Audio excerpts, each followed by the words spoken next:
আজকে জাকির নায়েক নিয়ে সারা পৃথিবী তোলপাড়।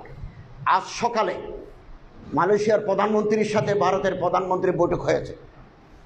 বৈঠকের এক পর্যায়ে নরেন্দ্র মোদী মালয়েশিয়ার প্রধানমন্ত্রীকে বলেছেন, আমার একটা মোস্ট ওয়ান্টেড পারসন আপনার দেশে আছে, আপনি তারে ফেরত দেন, আমি তারে বিচারের মুখোমুখি করব। আমাদের ইমান, আমাদের উখুওয়াত, আমাদের বারাদরি পানি হয়ে গেল দুনিয়ায়। এক ব্যক্তিকে একটা প্রেসিডেন্ট, প্রধানমন্ত্রী বলে যে আপনি ফেরত দেন। এখন ভারতে ওনার নাগরিকত্ব নাই, ওনার সমস্ত সম্পত্তি বাজেয়াপ্ত। ওনার মালয়েশিয়ার কোনো কথা বলতে পারবেন না, রেডিওতে, টেলিভিশনে, জনসভায়, সেমিনারে কোনো কথা বলা যাবে না, কেবল ঘরের ভিতরে থাকবেন, খাবেন। বেরও করে দিতে পারে, তার আরপি বাতিল হয়ে যেতে পারে। কানাডায় ওনারা ভিসা দিচ্ছে না, ইংল্যান্ড ভিসা দিচ্ছে না, সৌদি আরব থেকে বের করে দিয়েছে। দুবাইতে ওনার পিস টিভির স্টুডিও আছে, দুবাইতে ওনার স্থাপনা আছে, ওখান থেকে ওনারা বের করে দিয়েছে। কি কারণ? কারণটা কি? উনি আহলে হাদিস, উনি ইহুদির এজেন্ট, উনি খ্রিস্টানের দালাল, উনি জঙ্গি, উনি টাই পড়েন, শার্ট গায়ে দেন। এগুলো হচ্ছে স্থূল কথা, যাদের দিমাগ মোটা তারা একথা বলে থাকে মাত্র। কেন জাকির নায়েক সারা বিশ্বের জন্য আজকে চ্যালেঞ্জ হলো? কেন? পিছনে অন্য কারণ আছে। এই কারণের পিছনে কেউ নাই। বড় বড় কিতাব লিখেছি, ইহুদির দালাল জাকির নায়েক, এ সমস্ত কথা আমরা বলেছি। হক কথা বলার লোক নাই।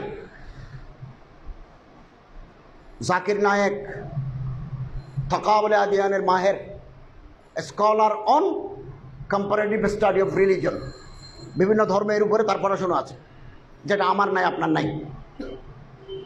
হিন্দু ধর্মের ভিতরে কি আছে, মনুতে কি আছে, শ্রীমদ্ ভগবতে কি আছে, রামায়ণের ভিতরে কি আছে, কোন পৃষ্ঠায় কি আছে, gospel, Talmud, New Testament, old টেস্টামেন্টে কি আছে উনি জানেন। কোরআন শরীফের উপরে ওনার একটা অবুর আছে, আহাদিসে নববিয়ার ভিতরে ওনার একটা দখল আছে। উনি যদিও বা বাকায়দা আলেম নন, মাদ্রাসায় পড়ে কোনো সনদ আফতা নন, কিন্তু পড়াশুনো আছে। কিন্তু উনি ফকি নন, মুফতি নন, উনি ডাক্তার, ইংরেজি শিক্ষিত লোক, কিন্তু এই ফিল্ডে উনি মেহনত করেছেন। উনি যখন বক্তৃতা দেন ইসলামের উপরে, গায়রে মুসলিমদের 30টা অভিযোগ আছে, এই অভিযোগে 30টার বেশি নয়, উনি 30টার জবাব আছে ওনার। ফলে উনি যখন কোথাও কোনো বক্তৃতা করেন, কেউ এতারাজগুলো তুলে ধরে তিফলি মক্তবের মধ্যে তিনি জবাব দেন। মক্তবের বাচ্চাদের যেভাবে মানুষ শিখায়, এভাবে তিনি জবাব দেন। এবং তিনি সর্বশেষ ভারতের গভর্নমেন্ট খেপে যাওয়ার কারণ হচ্ছে, এখন তো হিন্দুত্ববাদী সরকার। ভারত এখন নতুন সংবিধানের সংশোধন করে বলা হয়েছে, পৃথিবীর কোনো দেশের কোনো হিন্দু যদি নির্যাতিত হয়, এই নির্যাতনের যদি দলিল থাকে, ভারত তাকে নাগরিকত্ব দেবে। নাগরিক, পৃথিবীর যে কোনো জায়গায় কোনো হিন্দু যদি অত্যাচারিত হয়, এটা যে ডকুমেন্ট থাকে, তাহলে ভারত তাকে নাগরিকত্ব দেবে। এই জাকির নায়েক সাহেব বলছেন হিন্দু ধর্ম বিকৃত হয়ে গেছে, হিন্দু ধর্মের মূর্তি পূজা নাই, কোথায় আছে দেখাও। এটা বলার কারণে তারা মনে করলো হিন্দু ধর্মের গোড়া তো শেষ হয়ে গেল। গণেশ না থাকলে, দুর্গা না থাকলে, সরস্বতী না থাকলে, মেনকা না থাকলে, কালী না থাকলে, তা আমাদের আর পূজা কি? তখন মনে করছে এই মানুষটা পৃথিবীর যেখানে তাকে ধরে আনি তারা জবাই করে দিতে হবে। এই জন্য ফেরত চায়। কানাডায় গেছেন, ব্রিটেনে গেছেন। ব্রিটেনে তিনি বক্তৃতা করেছেন 2টা, লন্ডন, ইংল্যান্ডে করেছেন, কানাডায় করেছেন 2টা। The present Bible is not word of আল্লাহ।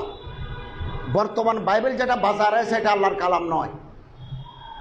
আল্লাহর কালাম এগুলো বিকৃত হয়ে গেছে, ডিস্টোর্টেড। এখন যেটা বাইবেল আছে, এটা সেন্ট পলের লেখা। এই দলিল, এই দলিল, এই দলিল। যারা বাইবেল লিখেছেন তারা একজনও হযরত ঈসা আলাইহিস সালামকে দেখেন নাই। ঈসা আলাইহিস সালাম 40 বছর বয়সে মারা গেছেন, 27 বছর পর্যন্ত ওনার জীবনের কোনো কাহিনী নেই। তো ওনার এগুলো লিখলো কে? এই সমস্ত 1 নম্বর দলিল, 2 নম্বর দলিল, 3 নম্বর দলিল জন্য প্রমাণ। This Bible is the word of Allah, the Quran is permanently word of Allah. একথা বলার পরে সামনে যারা বিভিন্ন গির্জা থেকে আসছেন, তারা জিপ জিব্বা কামড় দিয়ে রাখলো, ও মা এটা কি কথা বলে, এটা তার শুনি নাই।